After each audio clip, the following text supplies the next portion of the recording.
Welcome back, everyone, to another deep dive here on Beyond the Known. Today, we're going to be talking about, Planet X. planetx, Nibiru, those sorts of things, and, The search for planets beyond Neptune. yeah, the edges of the solar system. I always love talking about these kinds of topics. Me too. It's really fascinating. So what kind of sources did you bring for us today? Well, let's see here. We have a couple articles from the Planetary Society and space.com. Those are both kind of focused on debunking, the whole Nibiru cataclysm thing. Right. Okay, so setting the record straight from a scientific perspective. Yeah. And then we also have this YouTube transcript about Zecharia Sitchin, the guy who wrote The 12th Planet Yeah. and popularized this whole idea of Nibiru. Oh, Sitchin, yes. His work is definitely a cornerstone of a lot of these theories. Yeah, definitely. And then, let's see, we have a Wikipedia entry on the Nibiru cataclysm, all the doom and gloom predictions and how they've Failed to materialize. Yeah, exactly. And then to round things out, we have another YouTube transcript that talks about this idea of Planet X being hidden behind the sun. Interesting. I haven't heard that one before. Yeah, it's a bit out there. Uh. And lastly, we have a Wikipedia page about the search for planets beyond Neptune, what they're calling Planet 9 now. Right. So we're covering both the speculative and the more scientifically grounded aspects of this whole Planet X concept. Exactly. That's kind of what I was going for. So, what we're hoping to do today is kind of untangle all of this, separate the fact from fiction, explore where this whole Nibiru idea came from, understand why scientists are looking for other planets way out there, and honestly, just figure out why this topic is so captivating to so many people. I know it is for me. It is for me, too. It really speaks to our curiosity about what lies beyond the familiar, what secrets our solar system might still be holding. Exactly. So, shall we dive in? Let's do it. Okay, so I guess the first thing we should probably tackle is this whole Nibiru cataclysm thing. Where did this idea even come from? Well, it really gained traction in 1995 with Nancy Lieder, who founded the website Zetatalk. Zetatalk, right. Yeah. Didn't she claim to be in contact with aliens or something? Yeah. She claimed that extraterrestrials from the Zeta Reticuli star system were communicating with her through a cerebral implant. A cerebral implant? Wow. That's quite a claim. Yeah. And she said these aliens warned her about a rogue planet that would pass close to Earth, causing a pole shift and basically wreaking havoc. She initially predicted this would happen in May 2003. May 2003. Safe to say that didn't happen. Right. According to the Wikipedia entry, she and her followers later postponed the date, attributing it to various factors. But the idea persisted. Of course. It seems like these kinds of predictions always find a way to shift and adapt to avoid being completely disproven. Exactly. It's a moving target. But I think it's important to look at some of the ideas that influence these claims, particularly the work of Zecharia Sitchin. Ah, yes. Sitchin. The 12th planet. He's like the godfather of the Nibiru theory, right? You could say that. His book, published in 1976, offered a unique interpretation of ancient Sumerian texts. And what was his take on them? He claimed they described a planet called Nibiru, home to a race of extraterrestrials called the Anunnaki. The Anunnaki. I've definitely heard that name thrown around in conspiracy circles. Right. Sitchin believed Nibiru had a highly elliptical orbit, taking 3,600 years to complete one loop around the sun. And according to him, its periodic close approaches to Earth were responsible for major catastrophes, even linking them to the flood myths found in various cultures. So basically, he was saying these ancient stories were literal accounts of Nibiru's destructive visits. That's the gist of it. Now, there's a YouTube video, Nibiru Fully Explained, the hidden planet, that goes into Sitchin's background. He did have some knowledge of Semitic languages and Middle Eastern history. Okay, so some academic credentials. Yeah. But the video also points out that he wasn't an expert in Sumerian cuneiform, which is essential for accurately translating and interpreting those texts. Yeah, that seems like a pretty major issue. If you're basing your entire theory on interpretations of ancient texts, you better be damn sure you're reading them correctly. Absolutely. And mainstream scholars who specialize in Sumerian texts have strongly criticized Sitchin's interpretations. They see those texts as primarily mythological or religious, not literal historical accounts of planetary encounters. So it sounds like Sitchin was kind of cherry-picking bits and pieces that fit his narrative, without a deep understanding of the cultural and linguistic context of those ancient writings. That's a fair assessment. The video also mentions something called the CBR Bible. The CBR Bible? What's that? It's described as this mysterious text, a supposed compilation of Egyptian and Celtic manuscripts that document a cosmic catastrophe. Egyptian and Celtic. That's an odd combination. Yeah, and the video says this text talks about a red celestial body that appears in cycles, bringing destruction. So, kind of like a recurring Nibiru. Yeah, there are definitely parallels. The video says the Egyptian portions are supposedly from priests who survived this cataclysm, placing them somewhere between 1600 to 500 BC. And the Celtic parts are thought to have been recorded by early British monks between 500 and 1100 AD. And is there any evidence to support the authenticity of this CBR Bible? Well, the video itself mentions that no original manuscripts for the Egyptian portions have ever been found. It supposedly surfaced in the 20th century and was published in New Zealand in the 1990s, so there are a lot of questions about its validity. So it sounds like another piece of the puzzle that's shrouded in mystery and lacks concrete evidence. Exactly. And it's fascinating how all these threads, Zeta Talk, Sitchin's theories, the CBR Bible, all come together to create this narrative of a hidden planet that threatens Earth. But, what does the scientific community have to say about all of this? Yeah, that's the million-dollar question. Is there any actual evidence for a planet like Nibiru out there? Well, the short answer is no. Organizations like NASA and the Planetary Society have explicitly stated that there is no scientific evidence to support the existence of Nibiru. So it's basically a myth, a figment of our collective imagination. From a scientific standpoint, yes. Space.com even refers to it as the non-existent planet. Pretty straightforward. Yeah, no room for interpretation there. Okay. But what about those claims of NASA covering up evidence?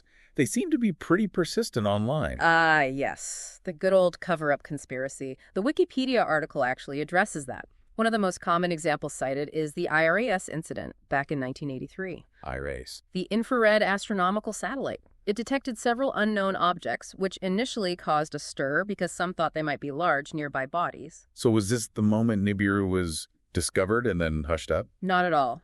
Further analysis revealed that those unknown objects were actually distant galaxies in what's called galactic cirrus. Galactic cirrus. Basically, clouds of dust and gas within our own Milky Way galaxy. Ah, okay. So no rogue planets lurking in the data. None whatsoever.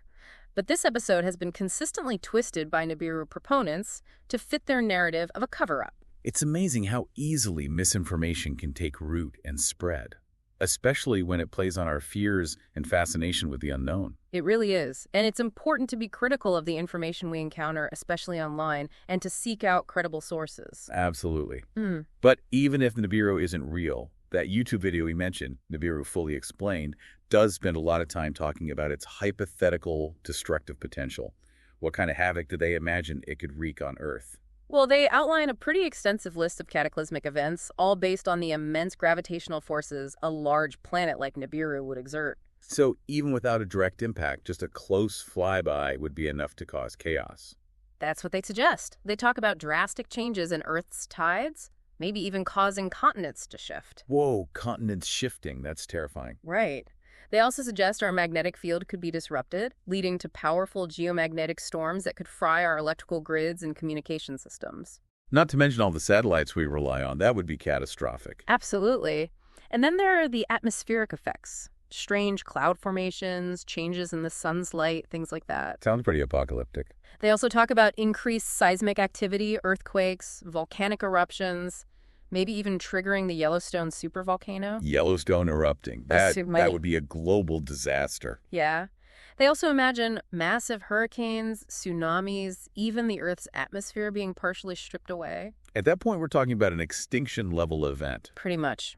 And they even speculate about a shift in Earth's axial tilt, which would radically change our climate and seasons. It's like a laundry list of every possible disaster scenario rolled into one. And to top it off, they suggest Nibiru's gravity could disrupt the asteroid belt, sending asteroids hurtling towards Earth. As if all the other calamities weren't enough. Right. And of course, they tie it all back to the idea that ancient civilizations recorded similar cycles of destruction, hinting that Nibiru might be a recurring cosmic threat. So even if Nibiru is just a myth, the fear it inspires is very real. That's for sure. It speaks to our primal anxieties about forces beyond our control. But thankfully, we have science to help us separate fact from fiction. And speaking of science, let's move on to something that is based on actual observation and evidence. The search for planets beyond Neptune. Ah, yes. The real planetx, or as it's now often called, Planet 9. Right. So how is this different from the Nibiru stuff? Well, this is driven by observed anomalies in the orbits of distant objects in the Kuiper Belt and beyond. It's not about doomsday prophecies or ancient texts. So astronomers are seeing something strange out there that suggests another planet might be lurking in the darkness. Exactly. And the Planets Beyond Neptune Wikipedia page goes into detail about these anomalies. What kind of anomalies are we talking about? Well, for one, many long-period objects in the Kuiper Belt have tilted orbits, and these orbits seem to be clustered together, not randomly distributed. Okay, that's interesting. What else? We also see trans-Neptunian objects with highly inclined orbits, some even orbiting in the opposite direction of the planets. And then there are objects like Sedna with these really bizarre elliptical orbits that never come close enough to Neptune to be influenced by its gravity. So it's like these objects are behaving in ways that can't be explained by the gravitational pull of the known planets. Exactly. And that's what led astronomers Konstantin Batygin and Michael Brown to propose the Planet 9 hypothesis in 2014. So they're basically saying there must be something massive out there, something we haven't seen yet, that's tugging on these objects and shaping their orbits. That's the idea. And their initial calculations suggested a planet with a mass several times that of Earth, located hundreds of astronomical units away from the sun. Hundreds of astronomical units. That's incredibly far away. It is. Later estimates put it somewhere between 200 and 1200 AU, with a highly elliptical and inclined orbit. And has anyone actually seen this Planet 9? Not directly. It's so far away and so faint that it's incredibly difficult to detect with our current telescopes. But surveys like WISE have ruled out the presence of a Saturn-sized or larger object within certain distance ranges. So if it exists, it's probably smaller than Saturn and even farther out than we initially thought. That seems to be the case, but astronomers are actively searching for it using a variety of techniques, including analyzing existing data and planning new observations with more powerful telescopes. It's like a cosmic detective story, trying to find this invisible culprit based on the clues left behind in the orbits of other objects. That's a great analogy. And there are even citizen science projects like Backyard Worlds, Planet 9, that allow anyone to participate in the search. That's pretty cool. So even if we haven't seen it yet, the evidence for Planet 9 is based on real observations and calculations, not just speculation or mythology. Exactly. And the Planets Beyond Neptune Wikipedia page also mentions the possibility of other planets, like a hypothetical Planet 10 that could explain some of the other orbital anomalies. So there could be a whole undiscovered planetary system out there shaping the outer reaches of our solar system. It's certainly possible, and that's what makes this whole field of research so exciting.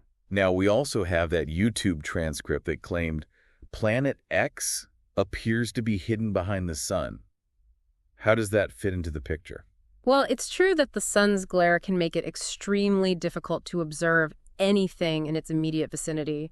So the idea of a planet being hidden behind the sun is something astronomers have to consider. So that could explain why we haven't seen Planet 9 yet, even if it does exist. It's possible, but it's important to remember that the primary evidence for Planet 9 is its gravitational influence on those distant Kuiper Belt objects, not its hypothetical location relative to the sun. Right, so the hidden behind the sun idea is more of a speculation, not the foundation of the Planet 9 hypothesis. Exactly. And future observations might eventually reveal whether or not that's the case. So to be clear, we have the Nibiru cataclysm, which is based on misinterpretations of ancient texts and unfounded doomsday predictions. And then we have the Planet 9 hypothesis, which is a genuine scientific effort to explain observed anomalies in the outer solar system. Precisely. It's crucial to distinguish between the two. One is rooted in fear and speculation, the other in observation and evidence-based inquiry. And as of today, Planet 9 remains a hypothesis. We haven't directly observed it yet. That's correct. But the search continues, and it's a testament to our insatiable curiosity about the universe and our drive to understand its mysteries. Well, we've certainly covered a lot of ground today, from the fringe theories of Nibiru to the tantalizing possibility of a real Planet 9. This whole idea of a hidden planet has taken us on quite a journey. It's been a fascinating exploration, highlighting both the allure of the unknown and the importance of critical thinking and scientific rigor. And hopefully, our listeners have gained some valuable insights along the way. We always aim to provide a balanced perspective, exploring both the speculative and the scientifically grounded aspects of these topics. And we encourage everyone to continue learning and questioning, to approach these extraordinary claims with healthy skepticism and a thirst for knowledge. What stood out to you most from our discussion today? Does anything surprise you or spark your curiosity? For me, it was the stark contrast between the Nibiru cataclysm and the Planet 9 hypothesis. It's a powerful reminder of how easily misinformation can spread, and how important it is to rely on credible sources and scientific evidence. Absolutely. And I was personally fascinated by the idea that there could be a whole unseen planetary system out there, influencing the dynamics of our solar system in ways we're only just beginning to understand. It makes you wonder what other secrets the universe might be holding. Indeed. The vastness of space is humbling, and there's still so much we don't know. But that's what makes exploration and discovery so exciting. Well said. Thank you for joining us on this deep dive into the world of Planet X and beyond. We encourage you to keep exploring these topics, to keep questioning, and to never stop learning. And if you enjoyed our discussion today, please consider liking and subscribing to Beyond the Known so you don't miss out on future explorations of the fascinating realms of science and the mysteries of the universe. We'll see you next time. See you then.